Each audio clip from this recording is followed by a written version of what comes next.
തെരഞ്ഞെടുപ്പ് വാർത്തകളിലേക്ക് തന്നെയാണ്. സ്ഥാനാർത്ഥി പ്രഖ്യാപനത്തിന് മുന്നോടിയായുള്ള കോൺഗ്രസിന്റെ നിർണായക സ്ക്രീനിംഗ് കമ്മിറ്റി യോഗം ഇന്ന് ചേരുമെന്നുള്ളതാണ് ഏറ്റവും പ്രധാനപ്പെട്ട വാർത്ത. രാവിലെ 10:30 ഡൽഹിയിലെ AICC ആസ്ഥാനത്താണ് യോഗം ചേരുക. നേരത്തെ എടുത്ത തീരുമാനത്തിൽ നിന്ന് വ്യത്യസ്തമായി സ്ഥാനാർത്ഥികളുടെ ജംബോ പട്ടിക പ്രഖ്യാപിക്കുമെന്നാണ് ഇപ്പോൾ ലഭ്യമാകുന്ന വിവരങ്ങൾ. നിയമസഭാ തെരഞ്ഞെടുപ്പിൽ 2 MP-മാർക്ക് ഇളവ് നൽകാനും സാധ്യതയുണ്ട്. നേതൃത്വത്തോട് ഇടഞ്ഞു നിൽക്കുന്ന കെ സുധാകരനും അടൂർ പ്രകാശനും ഒരുപക്ഷെ മത്സരിക്കാൻ ഇളവ് നൽകിയേക്കും എന്നാണ് വിവരം. അതായത് കോൺഗ്രസിൽ കാര്യങ്ങൾ അത്ര പന്തിയല്ല. പക്ഷെ നമുക്കറിയാം, പലപ്പോഴും തെരഞ്ഞെടുപ്പ് സമയമാകുമ്പോഴേക്ക് കോൺഗ്രസിൽ പ്രത്യേകിച്ച് UDF-ൽ ഇത്തരം തർക്കങ്ങളൊക്കെ പതിവാണ്. തർക്കങ്ങൾക്ക് ശേഷം അവരൊരു പട്ടിക പ്രഖ്യാപിക്കും. അതിനുശേഷവും ചില അസ്വാരസ്യങ്ങളൊക്കെ ഉണ്ടാകും. ഇത് കോൺഗ്രസിൽ പതിവാണ്. നമ്മൾ എത്രയോ തെരഞ്ഞെടുപ്പ് കാലമായി കോൺഗ്രസിൽ ഈ പ്രശ്നങ്ങൾ കാണുന്നുണ്ട്. പക്ഷേ ഇത്തവണ കെ സുധാകരൻ എന്ന വമ്പനാണ് നേതൃത്വം ഉടക്കി നിൽക്കുന്നത് എന്നുള്ളത് മാത്രമാണ് ഇവിടെ ഒരു പ്രത്യേകതയായി ഉള്ളത്. ഡാൻ കുര്യൻ ചേരും. ഡാന് 2 സാധ്യതകളാണ്. ഒന്ന്, പൂർണ്ണമായും MP-മാരെ മാറ്റി നിർത്തുക, അല്ലെങ്കിൽ ഈ പറഞ്ഞ 2 പേർ, അടൂർ പ്രകാശും കെ സുധാകരനും. അവർ 2 പേരും ഒരുപോലെ, ഇപ്പം നമ്മൾ മനസ്സിലാക്കുന്ന അടൂർ പ്രകാശൊക്കെ സ്വത്ത് വിവരങ്ങളൊക്കെ സമർപ്പിക്കാനുള്ള നീക്കങ്ങൾ വരെ ആരംഭിച്ചു. നാമനിർദ്ദേശ പത്രിക നൽകുകയാണെങ്കിൽ അതിനുള്ള പേപ്പർ വർക്കുകളൊക്കെ ആരംഭിച്ചു എന്നുള്ള വിവരങ്ങളൊക്കെ പുറത്തു വരുന്നുണ്ട്. അത്തരത്തിൽ തയ്യാറായി നിൽക്കുന്ന ഈ 2 പേരെ തൃപ്തിപ്പെടുത്തിക്കൊണ്ടുള്ള ഒരു പട്ടികയിലേക്കായിരിക്കുമോ കാര്യങ്ങൾ പോവുക?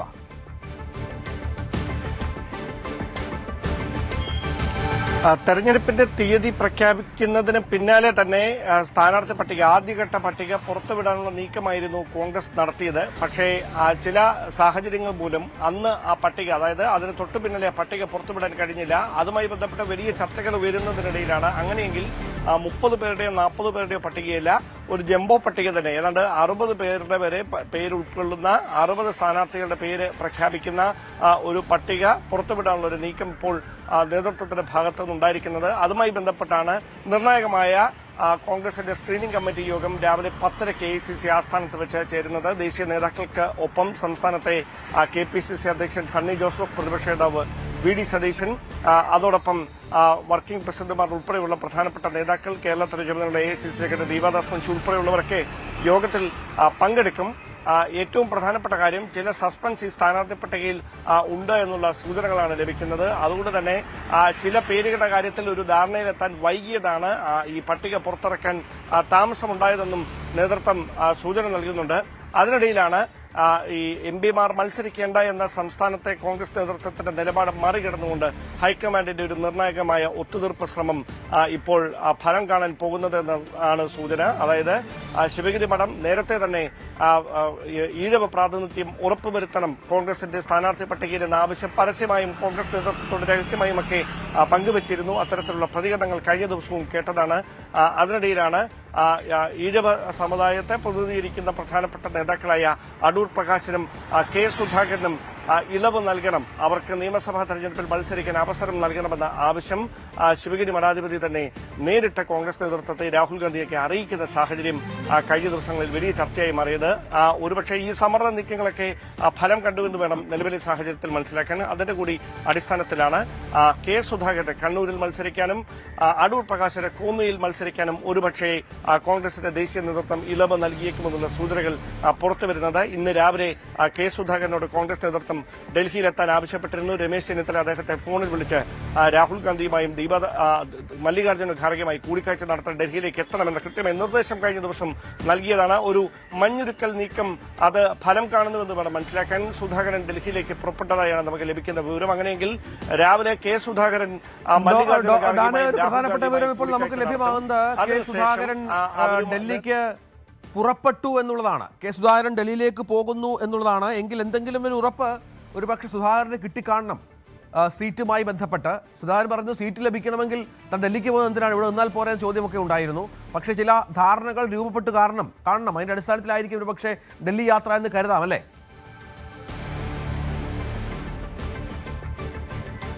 തീർച്ചയായിട്ടും. അതായത് കെ സുധാകരൻ ആദ്യഘട്ടം മുതൽ മുമ്പോട്ട് വെക്കുന്ന ഒരു പ്രധാനപ്പെട്ട ന്യായം, അദ്ദേഹത്തിന് സംസ്ഥാന രാഷ്ട്രീയത്തിൽ സജീവമാകാനായിരുന്നു താല്പര്യം. കഴിഞ്ഞ ലോക്സഭാ തെരഞ്ഞെടുപ്പിലെ രാഷ്ട്രീയ സാഹചര്യം കണക്കിലെടുത്തുകൊണ്ട് താൻ കണ്ണൂരിൽ മത്സരിക്കാൻ നിർബന്ധിതനായതാണ്. തനിക്ക് അപ്പോഴേ ഉറപ്പ് നൽകിയതാണ് നിയമസഭയിൽ പ്രാതിനിധ്യം നൽകാമെന്നാണ്. അത്തരത്തിലാണ് അദ്ദേഹവുമായി ബന്ധപ്പെട്ട അടുത്ത വൃത്തങ്ങളോടൊക്കെ അദ്ദേഹം സൂചനകൾ പങ്കുവെക്കുന്നത്. KPCC അധ്യക്ഷ സ്ഥാനത്ത് നിന്ന് മാറ്റിയപ്പോഴും അർഹമായ പരിഗണന ലഭിക്കും എന്ന് ഉറപ്പ് നൽകിയതാണ്. അതുകൊണ്ട് തനിക്ക് സംസ്ഥാന രാഷ്ട്രീയത്തിൽ സജീവമാകാനാണ് താല്പര്യമെന്ന് നേരത്തെ തന്നെ നേതൃത്വത്തെ അറിയിച്ചതാണ്. ഇപ്പോൾ അനാവശ്യമായി ഇങ്ങനെ ഒരു ആശയക്കുഴപ്പം ഉണ്ടാക്കിയതാണ് എന്ന നിലപാടാണ് സുധാകരൻ അദ്ദേഹവുമായി ബന്ധപ്പെട്ട കേന്ദ്രങ്ങളോട് വ്യക്തമാക്കുന്നത്. പക്ഷേ ഒരു നേതൃത്വത്തെ ഈ പ്രതിസന്ധിയിലേക്ക് നയിച്ചത് അവർ താല്പര്യപ്പെട്ടു വന്നാൽ മറ്റ് 5 പേർ കൂടി സമാനമായ ആഗ്രഹം പ്രകടിപ്പിച്ച് മുമ്പോട്ട് വരും. അപ്പോൾ അതൊരു ക്ലാഷായി മാറും എന്നൊരു സാധ്യത കണക്കിലെടുത്തുകൊണ്ടാണ് എങ്കിലും ഒരു MP-മാരും മത്സരിക്കേണ്ടതില്ല എന്നൊരു നിലപാടിലേക്ക് കോൺഗ്രസിന്റെ ദേശീയ നേതൃത്വം എത്തിയത്. പക്ഷേ അസാധാരണമായ ഒരു പ്രതിസന്ധിയിലേക്ക് കാര്യങ്ങൾ നീളുകയും വളരെ ചുരുങ്ങിയ ദിവസങ്ങൾ മാത്രം തെരഞ്ഞെടുപ്പ് പ്രചാരണത്തിന് ലഭിക്കുകയും ചെയ്യുന്ന ഒരു രാഷ്ട്രീയ സാഹചര്യത്തിൽ ഇനിയും അത് തർക്കങ്ങളിലേക്ക് നീങ്ങിയാൽ കണ്ണൂരിലെ മറ്റ് മണ്ഡലങ്ങളിലെ ജയസാധ്യതയെ അടക്കം അത് ബാധിക്കുന്ന തരത്തിലേക്ക് കാര്യങ്ങൾ മാറും. കാരണം സംസ്ഥാനത്തെ മറ്റ് ജില്ലകളിലെ രാഷ്ട്രീയ സാഹചര്യമല്ല കണ്ണൂരിലുള്ളത്. അവിടെ വളരെ വൈകാരികമായി പ്രതികരിക്കുന്ന വോട്ടർമാരാണ്, പ്രത്യേകിച്ച് നേതാക്കന്മാരുമായൊക്കെ അത്തരത്തിൽ വ്യക്തിപരമായി ബന്ധം പുലർത്തുന്നവരാണ്. അപ്പോൾ ഒരാളെ ഇങ്ങനെ അവഗണിച്ച് മാറ്റി നിർത്തുന്ന ഒരു സാഹചര്യമൊക്കെ ഉണ്ടായാൽ ഈ KPCC അധ്യക്ഷൻ മത്സരിക്കുന്ന പേരാവൂരിലടക്കം അതിന്റെ പ്രതിഫലനങ്ങൾ ഉണ്ടായേക്കും എന്നുള്ള വിവരങ്ങൾ പാർട്ടിക്കുള്ളിൽ നിന്ന് തന്നെ ദേശീയ നേതൃത്വത്തിന് ലഭിച്ചതിന്റെ അടിസ്ഥാനത്തിൽ തന്നെയാണ് കൃത്യമായ ഒരു ധാരണയിലേക്ക് അല്ലെങ്കിൽ അങ്ങനെ ഒരു ഒത്തുതീർപ്പ് ഫോർമുലയിലേക്ക് നേതൃത്വം നീങ്ങുന്നത്. അങ്ങനെയെങ്കിൽ പാർട്ടി അധികാരത്തിലെത്തുന്ന ഒരു സാഹചര്യം ഉണ്ടായാൽ മറ്റ് താല്പര്യം പ്രകടിപ്പിച്ചിരുന്ന അല്ലെങ്കിൽ സംസ്ഥാനത്ത് സജീവമാകാൻ ആഗ്രഹിച്ചിരുന്ന മറ്റ് നേതാക്കളെയൊക്കെ പാർട്ടി ഈ സർക്കാരുമായി ബന്ധപ്പെട്ട മറ്റ് പദവികളിലേക്ക് നിയോഗിക്കാനുള്ള ഒരു തീരുമാനമൊക്കെയാണ്, അങ്ങനെ ഒരു ഒത്തുതീർപ്പൊക്കെയാണ് ഇപ്പോൾ നേതൃത്വത്തിന്റെ ഭാഗത്തുനിന്ന് ഉണ്ടായിക്കൊണ്ടിരിക്കുന്നത്. എന്തായാലും വലിയ പ്രതീക്ഷയിലാണ്. ഇന്ന് രാവിലെ 10:30 ചേരുന്ന സ്ക്രീനിംഗ് കമ്മിറ്റി യോഗത്തിന് പിന്നാലെ തെരഞ്ഞെടുപ്പ് കമ്മിറ്റി യോഗം കൂടി ചേർന്നതിന് ശേഷം ആദ്യഘട്ട പട്ടിക പുറത്തുവിടാനുള്ള നീക്കമാണ് നടക്കുന്നത്. പക്ഷേ ഏറ്റവും പ്രധാനപ്പെട്ട കാര്യം തിരുവനന്തപുരത്തെ പ്രധാനപ്പെട്ട ചില മണ്ഡലങ്ങളിലടക്കം കൊല്ലത്തെ അടക്കം തർക്കങ്ങൾ നിലനിൽക്കുന്ന ചില സ്ഥലങ്ങളുണ്ട്. തിരുവനന്തപുരത്ത് നമുക്ക് ലഭിക്കുന്ന സൂചനകൾ അനുസരിച്ച് തിരുവനന്തപുരം മണ്ഡലം CMPക്ക് ഘടകകക്ഷിയായ CMPക്ക് വിട്ടുകൊടുക്കുന്ന കാര്യത്തിൽ കുറച്ച് ദിവസങ്ങൾക്ക് മുമ്പ് ധാരണയായിരുന്നു. അതോടൊപ്പം കോവളത്തെ സിറ്റിംഗ് MLA ആയ M. വിൻസെന്റ് മത്സരിക്കുന്ന കാര്യത്തിലും ധാരണയായിരുന്നു. അതിനു പുറമെ വട്ടിയൂർക്കാവിൽ K. മുരളീധരൻ അദ്ദേഹത്തിന്റെ തെരഞ്ഞെടുപ്പ് പ്രചാരണം പ്രഖ്യാപനം വരുന്നതിന് മുമ്പ് തന്നെ കഴിഞ്ഞ ദിവസം തന്നെ തുടങ്ങിയിട്ടുണ്ട്. ഇന്ന് അദ്ദേഹം രാവിലെ തന്നെ വട്ടിയൂർക്കാവിൽ വീട് കയറിയുള്ള ഗൃഹസന്ദർശനം 8 മണിക്ക് ആരംഭിക്കുകയാണ്. അത് മാത്രമാണ് തിരുവനന്തപുരത്ത് ധാരണയിലേക്ക് എത്തിയിരിക്കുന്ന സീറ്റുകൾ എന്ന സൂചനയാണ് നേതൃത്വം നൽകുന്നത്. ബാക്കി സീറ്റുകളിലൊക്കെ അവകാശവാദം ഉന്നയിച്ച് മറ്റു ചില നേതാക്കളൊക്കെ രംഗത്തുണ്ട്. അതുകൊണ്ട് അവിടെ ഒരു ഒത്തുതീർപ്പിലേക്ക് എത്താൻ ഒരുപക്ഷെ ഒരു ദിവസം കൂടി എടുത്തേക്കാം. ശേഷിക്കുന്ന സ്ഥലങ്ങളിലെ പട്ടികയായിരിക്കാം ആദ്യഘട്ടത്തിൽ പുറത്തുവരിക. പ്രത്യേകിച്ച് സംസ്ഥാന രാഷ്ട്രീയം ഉറ്റുനോക്കുന്ന നേമം മണ്ഡലത്തിൽ BJP സംസ്ഥാന അധ്യക്ഷൻ രാജീവ് ചന്ദ്രശേഖരനെതിരെ ആര് സ്ഥാനാർത്ഥിയായി വരും? മന്ത്രി V. ശിവൻകുട്ടിയാണ് ഇടതുപക്ഷ സ്ഥാനാർത്ഥി. അവിടെ വലിയ തീപാറുന്ന രാഷ്ട്രീയ പോരാട്ടം നടക്കുന്ന നേമത്ത് ആരാകും കോൺഗ്രസിന്റെ സ്ഥാനാർത്ഥി എന്ന ആകാംക്ഷ രാഷ്ട്രീയ കേന്ദ്രങ്ങളിൽ ഏറെ നാളുകളായി ഉയരുന്നുണ്ട്. അതിനുള്ള ഉത്തരം കൂടി ഇന്നത്തെ ചർച്ചയിൽ. അതാണ് തെക്കൻ കേരളത്തിലെ പല മണ്ഡലങ്ങളിലും കൊല്ലത്തായാലും തിരുവനന്തപുരത്തായാലും ആലപ്പുഴയിലായാലും സ്ഥാനാർത്ഥി നിശ്ചയിക്കേണ്ടതുണ്ട്. ആലപ്പുഴയിലൊക്കെ ഒരുപാട് അസംതൃപ്തരുണ്ടല്ലോ ഡാൻ. പ്രധാനമായും പ്രത്യേകിച്ച് ഷുക്കൂറൊക്കെ MJ ജോബ് ഇന്നലെ പാർട്ടി വിട്ടു. ഷുക്കൂറൊക്കെ അമ്പലപ്പുഴ മണ്ഡലം പ്രതീക്ഷിച്ചിരുന്നതാണ്. ചെങ്ങന്നൂരിൽ മറിയ ഉമ്മനുമായി ബന്ധപ്പെട്ട ചില വാർത്തകളൊക്കെ പ്രചരിക്കുന്നുണ്ട്. തിരുവനന്തപുരത്തേക്ക് വന്നാൽ ഇവിടെയും പ്രശ്നങ്ങളുണ്ട്. അതുപോലെ തന്നെ അടൂരടക്കമുള്ള മണ്ഡലങ്ങൾ, അത്തരം നിരവധിയായ മണ്ഡലങ്ങളിൽ പത്തനംതിട്ടയിലും തെക്കൻ കേരളത്തിലെ ഞാൻ മനസ്സിലാക്കുന്ന പത്തനംതിട്ടയിലും കൊല്ലത്തും ആലപ്പുഴയിലും തിരുവനന്തപുരത്തുമൊക്കെ തർക്കങ്ങൾ ഒരുപാട് ബാക്കിയുണ്ട്. ഒരുപാട് സ്ഥാനാർത്ഥി മോഹികളുണ്ട്. ഇവരെയൊക്കെ പറഞ്ഞ് പരിഹരിക്കുക എന്നുള്ളൊരു ഹ്യൂജ് ടാസ്ക്കാണ് ഇപ്പോൾ കോൺഗ്രസ് നേതൃത്വത്തിന് മുന്നിലുള്ളത്. അതിൽ ഇത്രത്തോളം വിജയിക്കുമെന്നുള്ളതും ഇന്ന് തന്നെ ഇതൊക്കെ പരിഹരിച്ച് പ്രഖ്യാപനം ഉണ്ടാകുമോ എന്നുള്ളതും ഒക്കെ നമ്മൾ കാത്തിരുന്ന് കാണണം.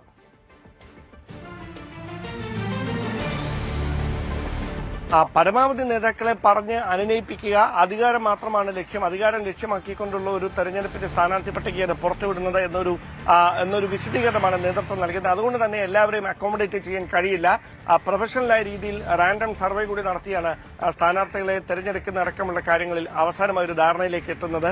അതുകൊണ്ട് തന്നെ ഗ്രൂപ്പ് താൽപര്യങ്ങൾക്കൊക്കെ അപ്പുറത്തേക്ക് ജയസാധ്യത മാത്രമാണ് സ്ഥാനാർത്ഥി പട്ടികയിലെ പരിഗണനാ വിഷയമെന്ന് നേതാക്കൾ ആവർത്തിച്ച് വ്യക്തമാക്കുന്ന ഒരു സാഹചര്യം കൂടിയുണ്ട്. ആ ബോധ്യം ബോധ്യം മറ്റ് അസംതൃപ്തരായ നേതാക്കളെ അറിയിക്കുക എന്നതാണ് നേതൃത്വം നേരിടുന്ന പ്രധാനപ്പെട്ട വെല്ലുവിളി.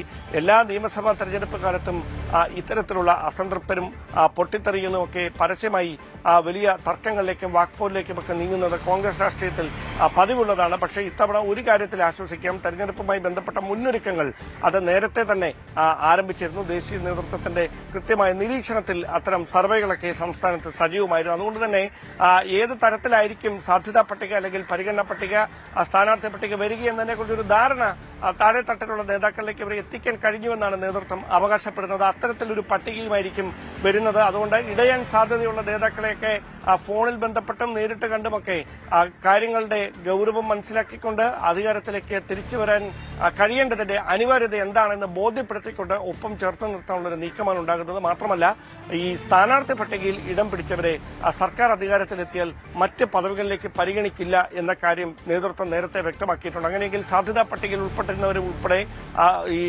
UDF സർക്കാർ അധികാരത്തിൽ വരികയാണെങ്കിൽ മറ്റ് പദവികളിലേക്ക് നിയോഗിക്കേണ്ടി വരും. അവിടെ അപ്പോൾ പ്രശ്നങ്ങൾ ഉണ്ടാക്കരുതെന്ന നിർദ്ദേശം നേരത്തെ തന്നെ കോൺഗ്രസ് നേതൃത്വം ഈ സ്ഥാനാർത്ഥികളാകാൻ ആകാംക്ഷയോടെ കാത്തിരുന്നവർക്ക്, സ്ഥാനാർത്ഥി പട്ടികയിൽ സാധ്യതാ പട്ടികയിൽ ഇടം പിടിച്ചവർക്കൊക്കെ നൽകിയിട്ടുണ്ട്. ജയിച്ചാലും തോറ്റാലും പിന്നെ ഒരു പദവി ചോദിച്ച് വരരുത് എന്ന കൃത്യമായ നിർദ്ദേശമാണ് നൽകിയിരിക്കുന്നത്. അതുകൊണ്ട് തന്നെ ഇപ്പോൾ അസംതൃപ്തിയുമായി രംഗത്തുള്ള പൊട്ടിത്തെറിയിലേക്ക് നീങ്ങാൻ സാധ്യതയുള്ള നേതാക്കളെയൊക്കെ യാഥാർത്ഥ്യങ്ങൾ ബോധ്യപ്പെടുത്തിക്കൊണ്ട് നേതൃത്വത്തിനൊപ്പം ചേർത്ത് നിർത്താനുള്ള ഒരു നീക്കമാണ് കോൺഗ്രസ് നടത്തിക്കൊണ്ടിരിക്കുന്നത്. എന്തായാലും ആദ്യഘട്ട ജംബോ പട്ടിക വരുമ്പോൾ അറിയാം കാത്തുവച്ചിരിക്കുന്ന സർപ്രൈസ് അത് ഏത് തരത്തിൽ കേരളത്തിന്റെ രാഷ്ട്രീയ ചലനങ്ങൾക്ക് വഴിപാകുമെന്ന്.